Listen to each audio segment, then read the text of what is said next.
All right. We could probably go on YouTube and double check. We're live. Are we Yeah. live? We're live. We're doing this. We're doing this. Nice. Are we live? Are we going? Is it recording? Oh, there we go. Oh, we'll mute that. Yep. It is always kind of oh, helps hit play. There we go. Yep. We are live. Yeah. We are going. We're Spoiler going. Country got some new toys. We're working with playing around with StreamYard. Yeah, so far it's pretty cool. Yeah. So we can do more streams on multiple events or multiple pages at once, and then record and do some editing later if we so choose, or we can just leave it the way it is. Yeah. Kind of getting away from doing the audio podcast. Kinda. I don't. The last well, one I did, I didn't edit. I didn't put up on audio. Really? Yeah, I was just like, I don't want to go through the motions. Huh. Well, we'll see. Yeah, I don't know. Who knows? Probably should. I mean, because it's pretty easy. I think Castos will let you just upload MP4. I think it'll send the audio. I don't know. But hey, welcome back to Spoiler Country. My name's Kendrick. That is Johnny. And this is our second one in a month. This is like that we have momentum again. Yeah. We went from every day. We went from a couple times a week. We went to weekly to a couple times a week to every day to let's take a year off. It was about a year. Upgrade ourselves. Was it a full year off? It was almost a full year. Yeah, it was close. Cool. Felt good though. Not gonna lie. When good to break. Yeah, when your hobby becomes a job that you don't get paid for. Yeah. I was on full stop. We have a Kickstarter out. Johnny and I have decided to start our own. Yeah. Yeah. It's for me, I think over this way. Yeah, it's up above my head. Yeah, it's up above his head. It's for a Kickstarter for Supernatural Baby Detective. If just get the shilling out of the way. If you love Mike Mignola's Hellboy or John Constantine, or maybe you're a fan of Guillermo del Toro's filmmaking style, this is probably right up your alley. You'll probably get a kick out of it. It'll be fun. We're having a lot of fun doing it. Oh yeah. Check it out. We're almost to the halfway point of our goal, which is insane. It's so cool. It's insane. It's 3 days? Yeah. 3 days in, and we're already at actually I'm going to refresh just to see if we got more than this morning. 11:35 of our 3,000 goal. Nice. So it's looking pretty good. Yeah, it's looking pretty awesome. It's gonna fun. We're good. It's gonna people are gonna love it. Once people go look at the Kickstarter, they're gonna go, oh yeah, I need to back this. Yeah, I think so. I hope so. I was on Nerds from the Crypt this morning. Yeah, with Saul and Greg. It's a fun show. Yeah, that was a lot of fun. We joked around. We talked about other projects that we're working on because I'm sorry. I didn't say anything. Oh, you're like out of sync. Oh, that's awesome. Oh, I'm working. You know why? Why? I was looking at the YouTube. Like, what is going on? It was so weird. But we started an imprint. Is that what it's called? An imprint. I mean, it's a no, not an imprint. Well, is it a production? No, an imprint is like a under publishing. We started our own like comic publishing thing. Yeah. Yeah. Very independent though. We're not we're loose. It's just the two of us for our stories, and that's it. Yeah. For now. Who knows? Maybe more will come later, but we're open to licensing. But I talked about some of the other projects that we have in the pipeline that we're working on. I told them about Capone's Vault. Oh, you let that out? Yeah, a little bit, because they're like, what other things are you guys working on? And I'm like, well, we have Rider of the West, which is a long ways away from being anything. My dog is being a weirdo. Go away. So is mine. That's fine. Rider of the West, we talk about Capone's Vault, and my highbrow sci-fi with AI and alien invasions. Nice. Yeah, which you know of. You might not remember, but you know of it. And then but the next one after Supernatural, so we got a couple things to get out of the way first. We have Supernatural Baby Detective, we have Jonely Nonely and Memoirs of a Suicide, and then we'll work on Capone's Vault. And the way Capone's Vault is working is I did the initial idea and ramp up with Johnny. Johnny's going to write the initial script. Yeah. Because I am a control freak when it comes to that stuff, and I don't want it to be that way for this stuff. So I want you to do the first one because I figured it'd be easier if you do all the initial stuff and then we together. Yeah. After. And I'm gonna start working on that script once I finally get Memoirs. And if you don't know, Memoirs of a Suicide is a novel. It's not a comic book. It's a prose. And, it's written. It's being edited, and Greg Smith has actually edited it for me, and him and I are working on a release schedule for it right now. So once I have that set in the bag, I'm gonna start working on our Capone script. Yeah. So it's coming. Everything's coming together. It is. I mean, I've been writing like crazy. You've been writing like crazy. Yeah. I've written so much stuff, and it just feels good. Good. It's different because it's more creative. Yeah. Running a podcast isn't creative because you could do a lot of cool stuff. But I think we just got so burnt that we're just like, we got to do something new. We did. And and this is different all the time. I got burnt out doing interviews. Yeah. Honestly, I got burnt out with every show being an interview and talking to somebody about their creative stuff. Being like, man, I want to make creative. I want to get back into creating stuff, you know? Yeah. And I love talking to other creators. I love having people on, especially indie creators, and talking about their indie stuff. Yeah. But it just felt like I was basically just our promotional wheelhouse for all this stuff. And it felt like there was at least for me, no heart in it anymore, which is why I kind of lost it. So some of it is weird because when you got, and just to toot our own horn for a little bit, we did get to a point where we had quite a bit of views, because that's how you measure yourself in a podcast. So you get quite a bit. We had quite a bit of listens and quite a large audience. Our website did great numbers. Yeah, our website did great numbers. But it's weird because we were just always on the cusp. Yeah. You know what I mean? Of that next level. But then the next level wasn't something that we really, really wanted to obtain, because it was like, I don't know, like you said, you're talking to somebody about their creative endeavors. Yeah. And you're just talking about somebody else's stuff. And which would be great. But yeah, and plus you'd have people on and there'd be this sounds really shallow, but it's true. There'd be shallow. There'd be no reciprocation of what you're doing for them. Yeah, it's like, and the way I see it is like, if you're going to come on our show, totally cool, come on, talk about your stuff. But when we release this show, if you're not going to at least tweet it out that, hey, I was on this show, then what are we doing?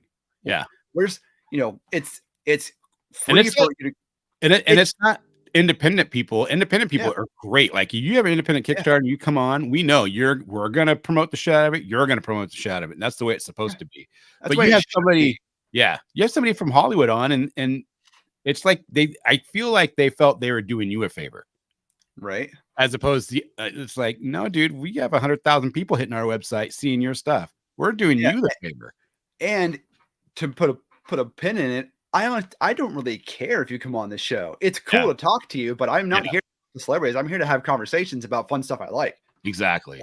Exactly. So all that being said, we're not going to stop doing interviews, but if we do interviews or something like that, it's going to be indie people. We're more likely to do independent, indie Kickstarters, indie comics, just indie stuff as a whole than we are anything else, just because it's more fun.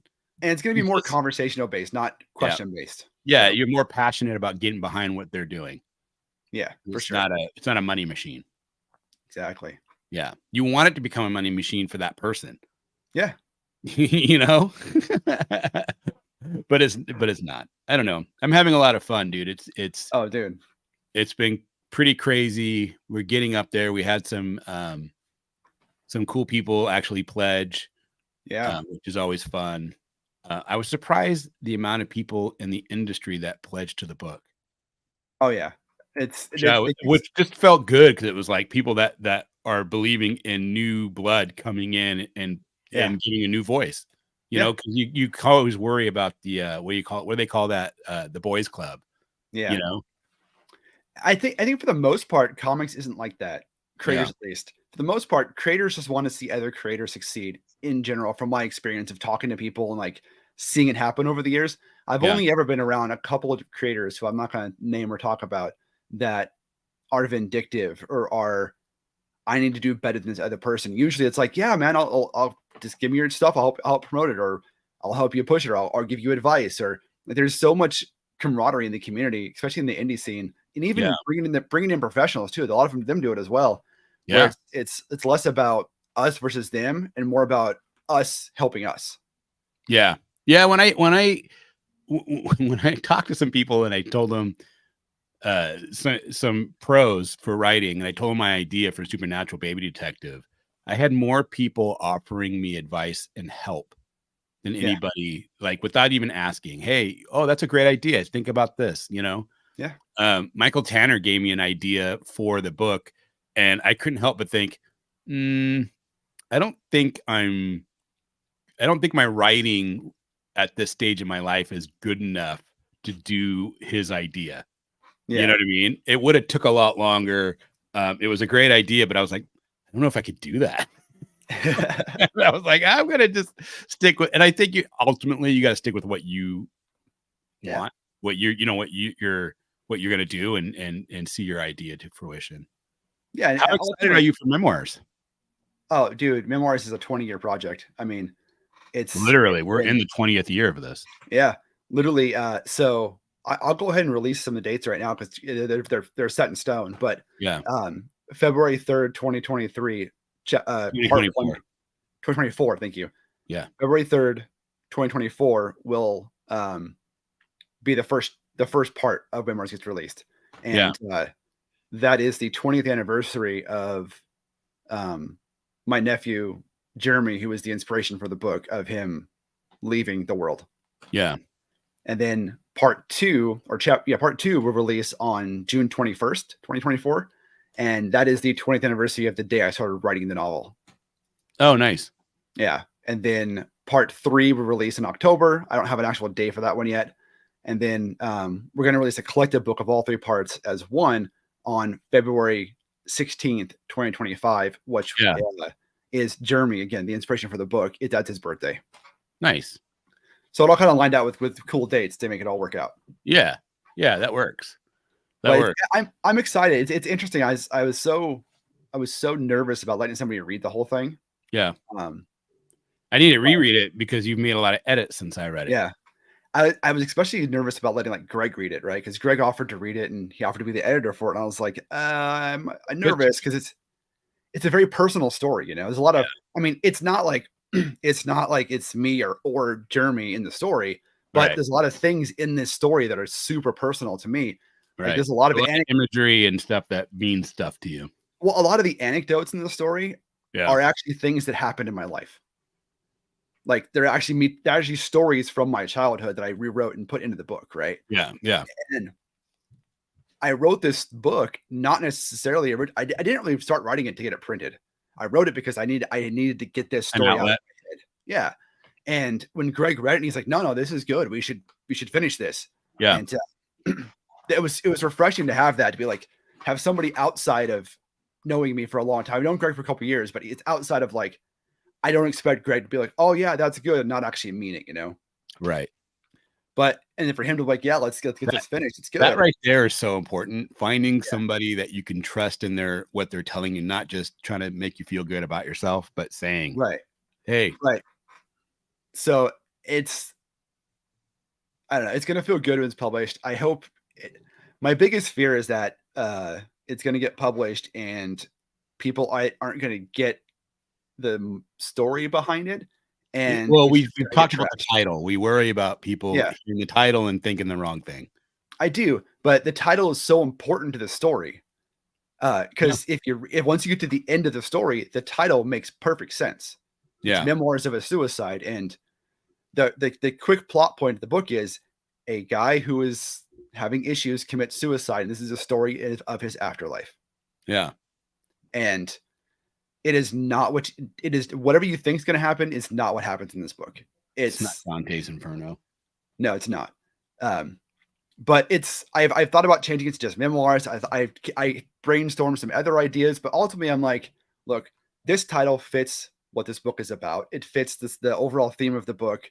And I think even though having the word suicide in the title could be a trigger for people, and I totally respect that, I think for this book, it's important to have upfront, this is what you're getting into. Yeah. Yeah. Well, and plus for some people that are into that, I don't mean into that, like into that. I mean, people that have experienced what you're talking about might actually appreciate that. Yeah. You know, that it's no holds barred. It's not a bunch of bull, and you know, you kind of go from there. Yeah. Yeah. I don't hold back. It's a lot of raw thoughts in that book, and I hope people like it when it comes out. That's all I can say. Yeah. Yeah. It's gonna be good. Are we gonna Kickstarter this thing too? I don't know, because I don't know how well Kickstarters or books do on Kickstarter. I haven't done any research on that. Yeah. Well, what if you just hit the same community and work with the same people that we have been working with? And it might be. Yeah, might be. Yeah. It's I'd love to Kickstart it actually, but well, we'll see. I don't know.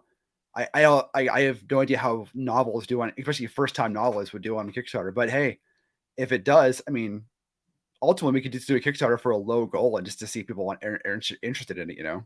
Yeah. Well, because you get the first part out and then people want to see the second and the third. Yeah. How many parts is it broken into? 3 parts. 3 parts. Yeah. 3-part act. Yep. The three act play. Yep. Pretty much. And it's yeah. I can tell you that. Do you want to know the titles of each part? Yeah. So part 1 is, and this is, I know this is going to be maybe a trigger for some people, but part 1 is called let's start this off with a bang. Yeah. And part 2 is called let's ascend to the gates. Yeah. And part 3 is called let's learn about ourselves. Nice. So, and those are the 3 parts, and kind of the title kind of gives you an idea of what that part is about, right, in some way. But it's yeah. Well, it's an important subject. People are scared to talk about it in some ways. So yeah. It's hard to talk about. I even talk about this, I get choked up a little bit. Yeah, and I have to like hold it back. Yeah, well, it's a big part of your life, and it affected you in a lot of ways. So yeah, it makes a lot of sense. Yeah. But moving along, so we have that, and then we'd be working on the aforementioned Capone's Vault. Yes, which is a working title. We don't know if that's going to be what it is, but that's going to be a lot of fun, I think. That is. Yeah, I've made notes on that, and I'm excited to start writing that one. Yeah, maybe we can pull Greg in on that one as well, because he seems to be all over the place. Yeah, and he's pretty good and quick at editing too. So yeah, and yeah, so we got a lot going on. We hope you guys can stay with us and follow along and be a part of this, because and eventually there'll be more of the Eins anthology coming. Yeah, book 2. It's in limbo right now between certain things that I can't do anything with it right now, but there'll be more stuff coming for that in 2024 for sure. Yeah. Either from us at SV Comics or from another publisher. Right. Which will be exciting. Either way, it'll be exciting. And it's only that way because before Kinderkine decided to create SV Comics, it was already in negotiations with another publisher. So we'll see. Speaking of Eins, I was when I talked to Saul this morning, kind of gave him the rundown on Supernatural, and I told him, when you kicked off Eins, you found all these authors and artists, and I was like, I want to do one, and you told me at the beginning, you're like, okay, you can write one, but if it's not good enough, I'm not letting it in the book. Yeah. So I went and hired Scott Godleski and wrote a story and packaged the whole thing up. And you were like, well, fuck, how do you not have Scott in the book?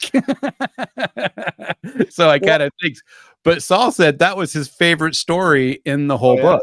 Yeah, and he wanted more, and he told you that he wanted more He of did. that one, and you never told me, dude. My only regret with that story Yeah. is that we didn't double the length of it. That I think it would have played out better at 6 pages than 3 pages. Yeah, well, you told me, I only had 3 pages. I know, but I could have wrote you 24 on that. I'm sure, but after rereading it a bunch of times, I'm like, this should have been at least 6 pages for the book. Yeah, it was a But good story. it And it is, was there's more to it. There's more to that story that could be said. yeah, well, I think it made you think of Nancy in a different light. It did. You were like, "Oh, she's so different than what I anticipated, and she's like that secret agent badass." Yeah. You know, and that no one else has. And you didn't have a holiday theme in that book, and it was coming around. It was around that time, wasn't it? Yeah, and we actually used that story. That was actually the first release story from Irons because we made a holiday special the Christmas before. So we did Irons in February, and we released the holiday special in the previous December. Yeah. Scott did the pencils and inks, and you colored it, and it looked fantastic. I always forget that I colored that. And it's available still, right? People can still download that if they wanted to. If they go to ironsanthology.com, there's one blog post on the website, and it is that preview. There you go. That's my first published work. Yeah. And that was the published work of yours that I colored that you're like, you should be a colorist. I'm like, nah, I don't want to color stuff. And now I'm coloring your book. Yeah.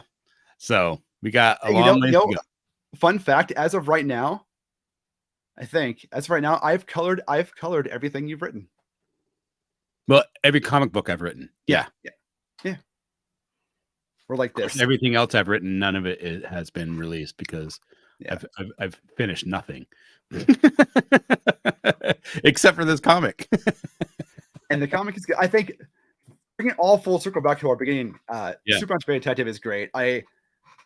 I don't bullshit people, as I try not to. I mean, I'm not going to be mean to somebody that's not good, but from the get-go of this concept to the script to everything, I've been fully all in. I think it's a unique. Well, what did you think when I first told you the title, though? You're like, what the hell are you doing? No, I was like, that's you know me. I like odd, strange. I mean, Jolene Nolene is the weirdest comic you'll ever read, but I like odd things, and the name catches it catches your attention, right? It's because it's like every word of the title it changes like what you're thinking. Right. Supernatural, okay, it's horror. Supernatural, baby. Oh, it's like a baby in it. it's like Looney Tune Kids or something like that. You know? Oh, detective. Oh, wait, what? Is it baby detective? Wait, hold on. You know? Yeah, Saul said Rugrats, and I'm like, oh yeah, I could totally see Rugrats. Yeah. So I mean, and then the script came in. You gave me the concept. I'm like, that's cool. Script came in. I read the script. I'm like, 2 years later, the script comes in. Yeah, I'm like literally 2 years later. Yeah, let's do this. Let's do it. And I think people are going to be happily surprised when they read the first issue, and they're going to want issues 2, 3, and 4. Yeah, and so much so that I wrote a side story that's going to be. I know, that's kind of fun. I can't believe you like got inspired enough to, you're like, I'll kind of write it. And then I remember you told me the initial concept, and I'm like, yeah, go for it. And then it was like a 1-pager thing or a 2-page thing, and now it's turned into like, how many pages are you thinking? So I've written 6 pages. I sent you 6 pages for the story. Yeah, I'm like, oh, this is good. And I'm gonna take that story concept because it was just a it's rushed in 6 pages. Right. And I'm gonna make it out to be a full issue, a full one shot. Oh, because there's a lot of stuff we can be done with that what I wrote there, and the 6 pages is just really rapid fire stuff to go through it. But yeah, it should be fun. Yeah, it should be a lot of fun. All right, guys. I think that's all we have for today. We just wanted to get it out there. Hey, we're really close. We're at 11:35. We got to get to our goal is 3,000. We have, how many more days do we have left? More than one. More than one. Yeah, more than one. We have 26 days to go. We're at 37 backers. I'd love to see 3, 4, 5 more backers today. And just keep this momentum going. There's tons of rewards to get in there. Tons of awesome stuff. Some awesome stuff. The matching set for the first 10 gone. That was gone the first day. Yeah, that's a good. See, I had a good idea. You did. You had a great idea. I want to mention a couple other people that have some Kickstarters going on. Inanera is out, issues 1 through 5. Go check them out. Their Kickstarter is live. They got 67 hours to go. They're sitting at 79 backers. That's ENENRA. Issues 1 through 5. Go check it out. They got some cool rewards. There's the Turner Family Terrors. 1 through 4. The Suburban Slayers are back. And that's coming soon. So you can get on there now and you can get notified of when that's launching. And then Christy Shen, who came on the other day with me and we shot the breeze for like a good hour. She's got Demon Bitch, I Hate You All. Yeah. And she's sitting at 43 backers. She's trying to get her goal of 6,000. She got 40 days to go. She's a funny lady, and her art style is very unique, and she's an artist, and you really need to go check out her stuff. It's a graphic novel, and she's got tons of different levels of that you can purchase that. I think it's good. You need to check it out. Johnny, Kenner, we got work to do, so we're gonna let you guys go, and then we're gonna look at some lettering that got sent to us for Supernatural Baby Detective. Yes, and we we'll are. talk to you guys soon. Peace out.